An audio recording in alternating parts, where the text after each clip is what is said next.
Hello friends, मैं आपका अपना साथी रिशु सिंह एक बार फिर से आपके अपने इस online platform discovery with knowledge में आप सभी का हार्दिक स्वागत एवं अभिनंदन करता हूं। फ्रेंड्स, जैसा कि हमने कल आपके प्रमुख संगठनों में आपके पहले संगठन लीग ऑफ नेशन के बारे में पढ़ा था।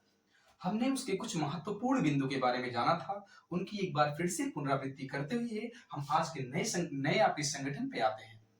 जैसा कि हमको पता था कि आपका जो पहला संगठन था लीग ऑफ नेशन, उसकी स्थापना वैश्विक स्तर पर नरसंहार को रोकने के लिए 1920 में की गई थी, जिसका प्रस्ताव 1919 में पारित हुआ था, जिसका मुख्यालय जो है जेनेवा स्विट्जरलैंड में था। उसके संस्थापक की अगर बात कर ली जाए, वुड्रो विल्सन को उसका संस्थापक कहा जाता है। वह संस्था अपने कार्य नहीं कर पाती है, यानी अपने अपने उद्देश्य की प्रतिपूर्ति नहीं कर पाती है, जिसकी वजह से वह संस्था 1946 में अपने कार्य को करना बंद कर देती है।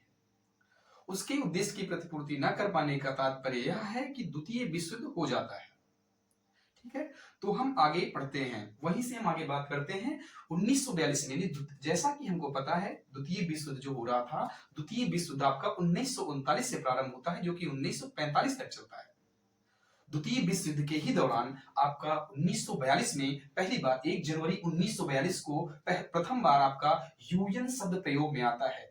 यूएनओ मींस इसका फुल फॉर्म क्या होता है? यूनाइटेड नेशन ऑर्गेनाइजेशन, संयुक्त राष्ट्र संघ। आपसे ये भी पूछा जाता है कि यूएन शब्द पहली बार प्रयोग में कब आया? तो यूएन शब्द जो है पहली बार प्रयोग में 1 जनवरी 1942 को आया था।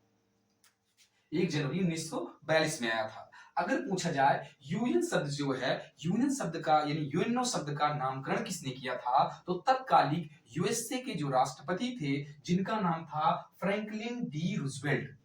नामकरण का श्रेय किसको दिया जाता है? तो नामकरण का श्रेय फ्रैंकलिन डी रूजवेल्ट को दिया जाता है।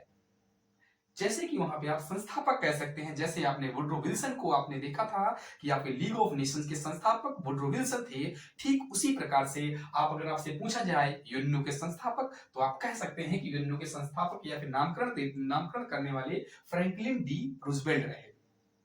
इसकी स्थापना की अगर बात की जाए, प्रकाश में तो पहली बार 1942 में आया, लेकिन अगर स्थापना की बात की जाए तो आपका यूएनओ जो है उसकी स्थापना यानी इसकी स्थापना दिवस भी बहुत पूछा जाता है हमारे एग्जाम्स में। तो आपकी स्थापना जो है 24 अक्टूबर 1945 को हुई। 24 अक्टूबर 1945 को यूएनओ की स्थापना हुई। और यूएनओ की स्थापना क्यों हुई? क्योंकि जब ये हो रही है, इस संगठन का उद्देश्य क्या रहा? इस संगठन का उद्देश्य रहा अंतरराष्ट्रीय शांति एवं सुरक्षा बनाए रखना, यानी वैश्विक स्तर पर शांति एवं सुरक्षा बनाए रखना, सामाजिक आर्थिक न्याय प्रदान करना और मानवाधिकार की रक्षा आदि करना। मींस सेम टू सेम वही चीज जो आपका लीग ऑफ नेशन का उद्देश्य रहा, वही इसका भी उद्देश्य रहा। क्यों ऐसा रहा? क्योंकि आपकी लीग ऑफ नेशन जो थी, वो अपने उद्देश्य की प्रतिपूर्ति कर पाने में अक्षम रही।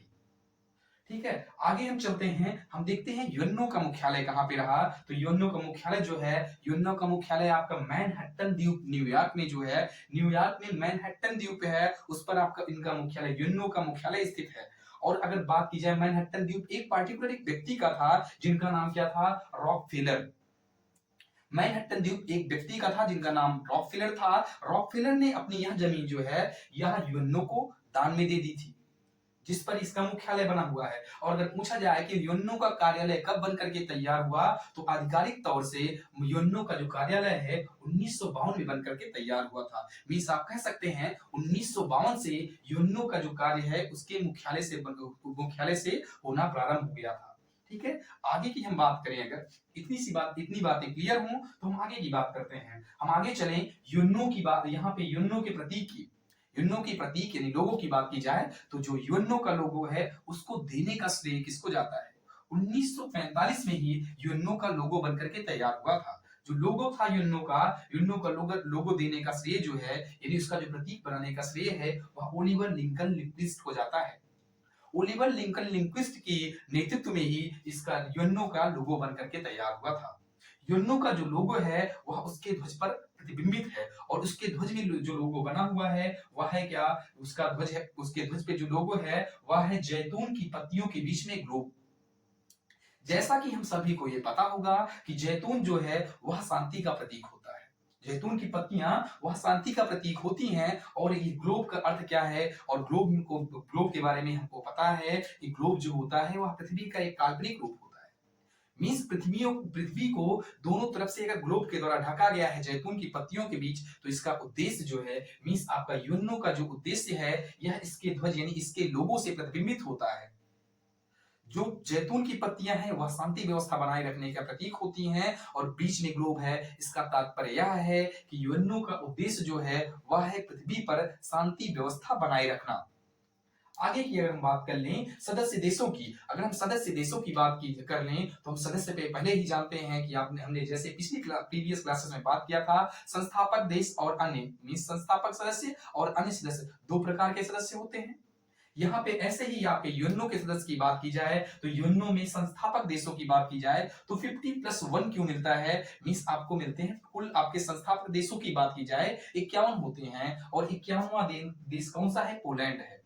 इसका माजरा क्या है तो हम देखते हैं जब आपकी स्थापना हो रही थी मीन्स सैन फ्रांसिस्को में, जब इसकी बातें चल रही थी, जब यूएन को बनकर के तैयार होना था 1 जून 1945 को सैन फ्रांसिस्को यूएसए में एक बैठक हुई। आपका यूएस जो इसका यूएनओ का जो एक अधिकार पत्र था इस पर इस जो अधिकार पत्र बन रहा था उस पर हस्ताक्षर होने थे। 51 देशों को मिलकर के इसकी बात की गई थी, तो उसमें आपके 50 ही देश उपस्थित हो पाए थे। एक देश आपका पोलैंड जो था वह कुछ कारणवश उसमें उपस्थित नहीं हो पाया, उसके लिए रिक्त स्थान छोड़ दिया गया। मीन्स प्रारंभ में 50 देशों ने मिल करके इस पे हस्ताक्षर किया और एक संस्थापक देश पोलैंड के लिए इसमें रिक्त स्थान छोड़ दिया गया। इस प्रकार अगर आपसे पूछा जाए कुछ समय बाद ही पोलैंड आकर उस पर हस्ताक्षर कर देता है। इस प्रकार आपसे अगर पूछा जाए कि आपके संस्थापक देशों की संख्या कितनी है यूएनओ में, तो आप बताते हैं कि यूएनओ में संस्थापक देशों की संख्या 50+1 मीन्स कुल मिला के 51 है। अगर आपसे पूछा जाए 51वां देश कौन सा है तो पोलैंड है, ठीक है। अगर पूछा जाए कुल सदस्य देशों की संख्या कितनी है तो कुल सदस्य देशों की संख्या 193 है यानी 193 है और अंतिम सदस्य जो आपका यूएनओ में जुड़ने वाला है यानी 193वां जो देश है आपका वो दक्षिणी सूडान यानी साउथ सूडान आपका है। अगर हम बात कर लें साउथ सूडान आपकी 2011 के आसपास में ये इससे यूएनओ से जुड़ा था। मीन्स अगर हम आगे बात कर लें भाषाओं पे हम जाएंगे नहीं, आपका जो ये आपका यूएनओ बनकर के तैयार हुआ। अच्छा यूएनओ में अगर यूएनओ बनकर तैयार हुआ, सब चीजें तैयार हो गई, इसमें कुछ एक चार्टर भी तैयार हुआ। हम चार्टर की बात कर लें तब भाषाओं की बात करें। यूएनओ में एक चार्टर तैयार हुआ, संयुक्त राष्ट्र अधिकार पत्र जो आपका था जिसके भी हमने बात की थी कि आपका 1 जून 1945 को यूएसए के सैन फ्रांसिस्को में एक संयुक्त राष्ट्र अधिकार पत्र तैयार किया गया जिस पर 50 देशों ने प्रारंभ में, जिसमें भारत समेत 50 देशों ने मिलकर के हस्ताक्षर किए थे और पोलैंड के लिए रिक्त स्थान छोड़ा, जिस पर आकर कुछ समय बाद ही पोलैंड हस्ताक्षर करता है, ठीक है। और इस संयुक्त राष्ट्र अधिकार पत्र में बात किया जाए कितने अध्याय हैं तो अध्यायों की बात की जाए 19 अध्याय इसमें हैं और इसमें कुल मिलाकर 111 अनुच्छेद हैं। इनके अंतर्गत यानी इस अधिकार पत्र में ये चार्टर जो आपका है ये अधिकार पत्र यानी ये भी जो चार्टर है इसके अंतर्गत लिखा गया है कि यूएनओ में क्या क्या चीजें कैसे कैसी होंगी, ठीक है। अगर हम बात कर लें यानी इसी आपके अधिकार पत्र के अंतर्गत इन 6 भाषाओं की बात की गई है। जो 6 भाषाएं हैं यूएनओ में 6 भाषाएं हैं, कुल मिलाकर कुल भाषाओं की बात किया जाए तो यूएनओ में 6 भाषाएं होती हैं। 6 भाषाओं को 2 भागों में तोड़ा जाता है। पहला जो भाग आपका होता है कामकाज की भाषाएं यानी ऐसी भाषाएं जिनमें यूएनओ में काम किया जाता है। जिन भाषाओं में यूएनओ में काम किया जाता है कामकाज की भाषाएं 2 हैं, वो कौन कौन सी हैं, अंग्रेजी और फ्रेंच। अंग्रेजी और फ्रेंच भाषा में यूएनओ में सभी कामकाज किए जाते हैं।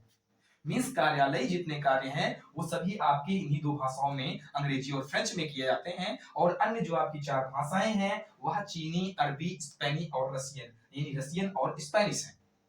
कुल मिलाकर यही इतनी बातें हैं जिनको आपको टोटल कुल मिला के पढ़ना है। एक बार हम फिर से इन सभी चीजों का रिवीजन कर लेते हैं। यूएनओ की स्थापना अगर पूछी जाए आपके मुख्य बिंदुओं को फिर से हम एक बार दोहराएंगे। यूएनओ का जो स्थापना है वह कब हुआ, यूएनओ की स्थापना 24 अक्टूबर 1945 को हुई। इसका मुख्यालय कहाँ पे स्थित है, इसका मुख्यालय मैनहट्टन द्वीप न्यूयॉर्क में स्थित है जो कि रॉकफेलर के द्वारा जो है दान दिया गया था। यूएनओ का मुख्य कार्यालय 1952 में बनकर तैयार हुआ। इसका लोगो जो है वह ओलिवर लिंकन लिक्विस्ट के द्वारा तैयार किया गया था 1945 में। और अगर इसके ध्वज की बात किया जाए तो इसके ध्वज के बीच में जो लोगो बना हुआ है वह क्या है, ओलिव की पत्तियों यानी जैतून की पत्तियों के बीच में ग्लोब। अगर बात की जाए भाषाओं की, यूएनओ में 6 भाषाएं हैं, 2 कामकाज की भाषाएं और 4 अन्य भाषाएं। वो 2 कामकाज की भाषाएं कौन-कौन सी हैं? अंग्रेजी और स्पेनिश। इन्हीं दोनों अंग्रेजी और फ्रेंच, इन्हीं 2 भाषाओं पे आप ज्यादा फोकस करेंगे। ठीक है। अध्याय की अगर बात करें, यानी यूएनओ का जो चार्टर है उसमें कितने अध्याय हैं? 19 अध्याय और 111 आपके आर्टिकल होते हैं। और आपकी अगर बात किया जाए यूएनओ के नामकरण की, यूएनओ का नामकरण किसने किया था? यूएनओ का नामकरण जो है वहां के राष्ट्रपति जो है, जिनका नाम था फ्रैंकलिन डी रूजवेल्ट, इनको इसका श्रेय जाता है। और यूएनओ का जो उद्देश्य था, यूएनओ का उद्देश्य था वैश्विक स्तर पर शांति व्यवस्था बनाए रखना, यानी अंतरराष्ट्रीय शांति एवं सुरक्षा, सामाजिक आर्थिक न्याय, मानव अधिकार की रक्षा, ये सब इसके उद्देश्य रहे। अगर यूएनओ की बात करें, यूएनओ के 6 अंग रहे हैं, जिसे हम अपनी अगली कक्षाओं में पढ़ेंगे। आई होप आप सबको ये जो जानकारी दी गई है ये पसंद आएंगी। धन्यवाद।